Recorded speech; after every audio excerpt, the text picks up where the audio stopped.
And hello everyone, my name is Daniel Ferguson, and today I will be testing this power supply and this power supply. This is part 3 of the PC part testing from my massive eBay haul.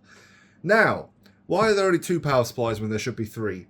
Unfortunately, I've already confirmed that the 550 watt Super Flower works.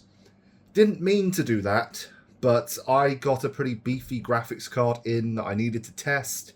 I didn't trust my Thermaltake unit, and the 400 watt Co-Link power supply that I was using didn't have the amperage. So I needed a 550 watt at a minimum. I plugged it in, hoped for the best, and it worked. Sorry, but you got to miss out on me being very happy there. But I know for a fact that this one turns on, but a PC does not boot if you have it connected, which suggests there is a voltage missing here somewhere. It's quite possibly just going to be 3.3 volts, because that seems to be what goes in any power supply I've ever tested. And I also have this thing.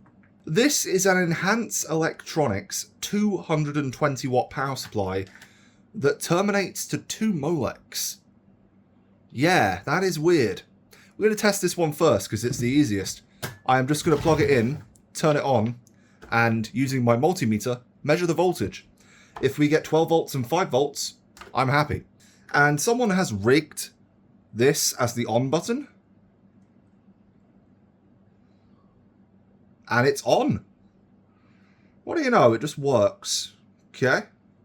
Shove that in there so it stays on. If this actually does work, I'm going to rig a switch onto that on button and probably terminate one of the Molex into SATA, and this will be great for testing external components. I was hoping I would be able to use this to test all the fans, but I can't find any of my Molex to 4-pin adapters. And I know I have some. But that's just the way it goes sometimes, unfortunately. Things disappear. Okay, power is on. Let's see if I can get you a good view of this. Why not? There you go, that's on camera. Let's see if we are getting 12 volts. So, 12.17 is within the acceptable range. Let's see if we're getting 5 volts. 5.10 is also within the normal range. Okay, we have a working 220 watt power supply.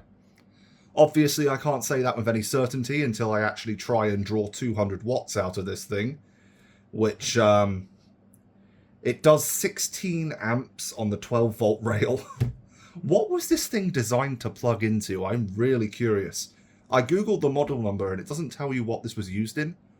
Maybe someone else can figure it out. But I have never seen a 220 watt power supply with 2 Molex. That is a very weird setup. Anyway.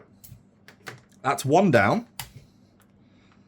Now for the more complicated one, because we've got a lot more voltages to test. Alright, we're plugged in, and I am just going to bridge the green and black wires on the 24 pin to force this on. And then I notice that there is no green wire in the right place. Okay, it's on. Let's start measuring voltages. Straight away, I'm going to go for the Molex again, because that's the easiest one to test. Let's see if we have 12 volts. That is 5 volts. Okay, we have 5 volts. So 5 volts isn't missing. 12 volts isn't missing. It's going to be 3.3. I bet you it's going to be 3.3. Yep, 12 volts. It's a bit hot, but that's because there's no load on it, probably. 3.3. Where do you get 3.3 on a 24 pin again? I really don't remember. I am just going to go for gold. 5 volts. Another 5 volts. Which one do you use 3.3? You? Negative 12. 3.3. What? All the rails are here. 12, 5, negative 12. I didn't find negative 5 yet, actually. Let me try that again. 3.3, 3.3, ground, 5 volts, ground, 5 volts. Ground. 0.1 volt? Is that what our problem is? No, that's a sense pin. Okay. What? This power supply has all of its voltages? Then why didn't the computers turn on when I tested this? I tested this on 2 different motherboards. Neither of them wanted to turn on with this power supply. It must just be a voltage that disappears when it's under load? Maybe? Maybe it's an unstable voltage. We have a lot of ripple. If we have a lot of ripple on the voltage, like it's jumping up and down a lot, then motherboards can freak out with that. Unfortunately, I need a more detailed power supply test to see what's wrong with this thing. Great. Well, since this is apparently working, let's move on to part 2 of this video. Because I am not just going to test 2 power supplies in 5 minutes and move on. Oh, no, no, no. Today, we're testing all of the fans. How are we testing the fans? Well, as I said, I couldn't find any of my Molex to 4-pin adapters, but I do have motherboards. And motherboards have fan headers. So I'm just going to plug this apparently working power supply into a motherboard, and I'm going to plug fans into that motherboard. Here we have the Gigabyte G31M motherboard with the Core 2 Duo in it. And here we also have a very good treat of actual front panel connectors. Front panel USB, front panel audio, front panel LEDs and buttons. Yeah, I took a case apart and I salvaged these. But all we really care about is the power button, because I am not using another screwdriver today. So, which one of you is the power button? It's this one, I think. Yep. Working power button. Awesome. Okay, first up we have a cooler that I know nothing about. It's obviously an old stock cooler, but I don't know what this is designed to clip into. But looking at the size of it, it's a pretty old CPU cooler. That's a big chip. But yeah, I don't know what this is designed to plug into. It doesn't say.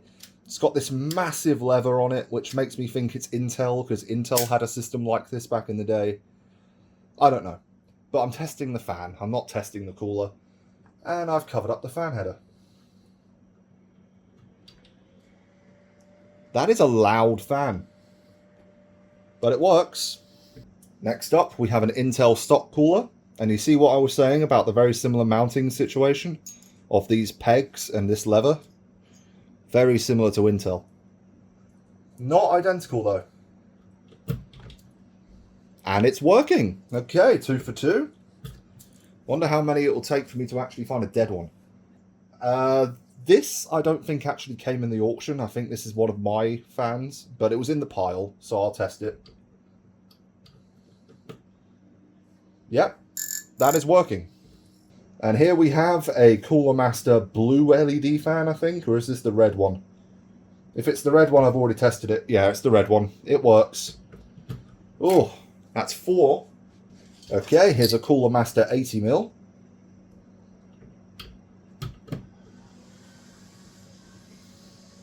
That's actually a pleasant amount of airflow. It's a shame it's so whiny. Here is a Sunon 60mm. Also works.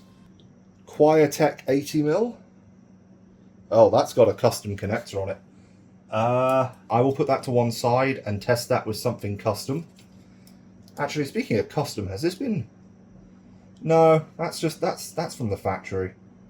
That's awkward. Ah, it's another one with a weird connector. That's tiny. That's not going to go on these.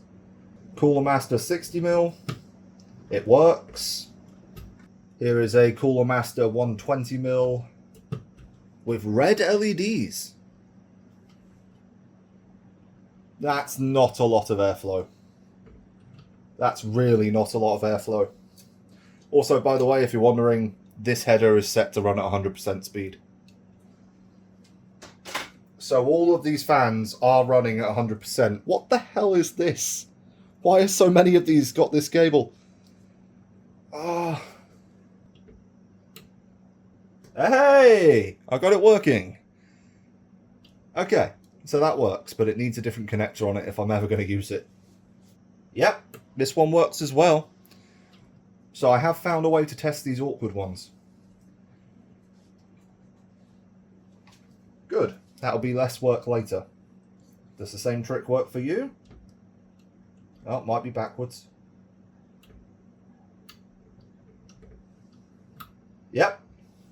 This one works as well. I haven't found a broken one yet.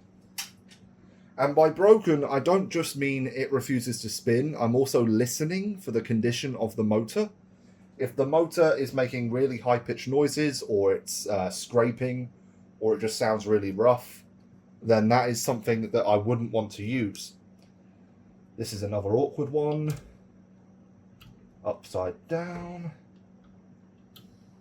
Yep. That's loud, but it's a pleasant frequency. Like, I could run this without being too bothered. I'd have to slow it down, but... Have I not found a broken fan yet? Yep, this one works, and it's filthy. I don't want that. I don't want that.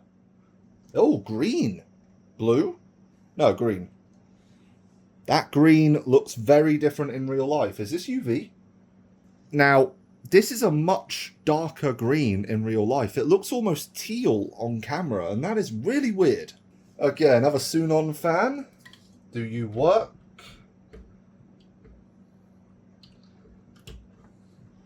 Yep.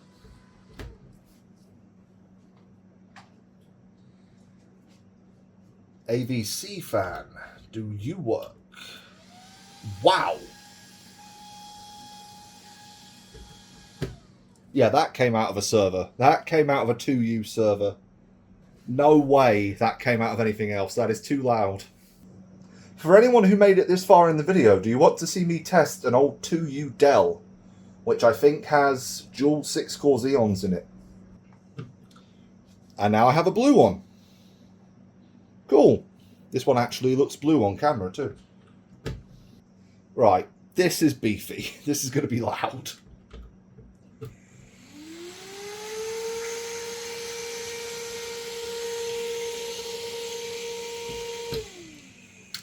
That's almost as loud as my vacuum cleaner. Okay, this is the Antec fan.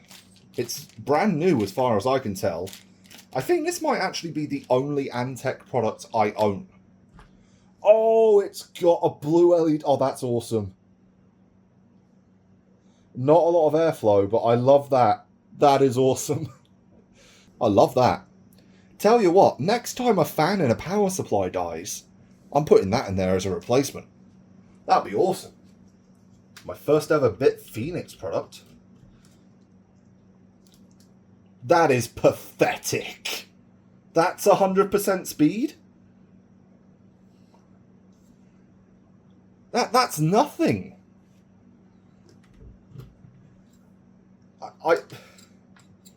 There's nothing. Is that even working? That is way too quiet. Okay, this is an Everflow fan. And it works.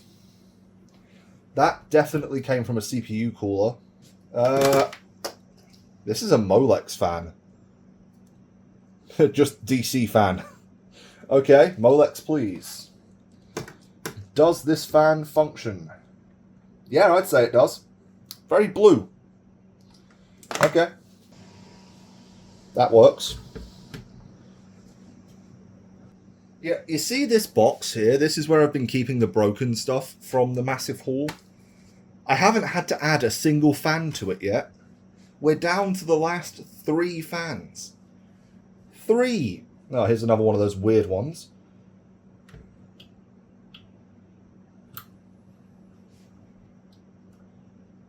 Oh, is this the first broken one? Nope. I was doing it backwards. This one works. Oh, I found another Molex fan. Okay, there is a second Molex fan. All right. AMD stock cooler. Oh, it's dead. It's dead. Oh no, there it goes. That was weird. I plugged it in, it didn't work. I plug it in again, and now it does. Okay. I have an AMD stock cooler. Great. This one has no wire. And it's a Pentium cooler. I already have a spare. That can live there. And the last fan is an LED fan of some description, but it's Molex.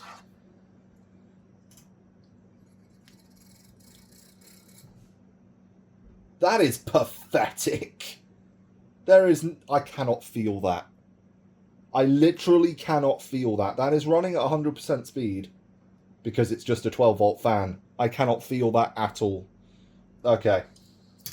It works, but the only thing that actually works is the LEDs. Wow. So that's all of the fans. And the only one that doesn't work is the one that doesn't have a fan header on it. Okay, well, as a bonus, I will test the fan that isn't even for a computer. This is the same kind of fan I have cooling the hot end of my 3D printer. And this is going to be interesting to wire up. Does it work? I think the pins are actually too far apart. Oh, it works. What do you know? So, every single fan worked, except for the one that I couldn't test. What are the odds of that? Yeah, I'm pleasantly surprised that I wasn't ripped off with a load of broken crap. I'm also slightly worried that I now own so many parts. I don't know where I'm going to keep them all. Because even if I end up giving most of these parts away for free to put in people's systems that I repair or, you know, just cobble together so that it works for a few more weeks, it's going to take a long time to go through this kind of inventory. So, what the hell do I do with all these parts? I don't know. Anyway, while I have been sat here, Windows 11 has finished installing to the side of the road PC, so I have some testing to do. Because, yeah, I needed to... I'll explain. The side of the road PC, you know, it has an SSD in it. I don't know if that SSD can be trusted, because that's the second time the boot partition has corrupted itself. The rest of the files are apparently fine, but the boot partition just went bye. It just died. I don't know how, I don't know why, and I don't care. So, thank you very much for watching this video. If you want to know anything else about anything else, then please ask a question down below. If you would like to buy any of the fans featured in this video, let me know, because I will just be storing them in a box for the foreseeable future. And if you want to help out the channel, then please subscribe or leave a like or something like that, because we are growing really, really quickly. It's been, what, 3 weeks? 4 weeks since I started the channel, and we're almost at 60 subscribers. That is surprising growth, especially for me. I've never had a channel gain this much attraction to viewers so quickly. So I'm really appreciating all of that. Anyway, see you next time. Goodbye.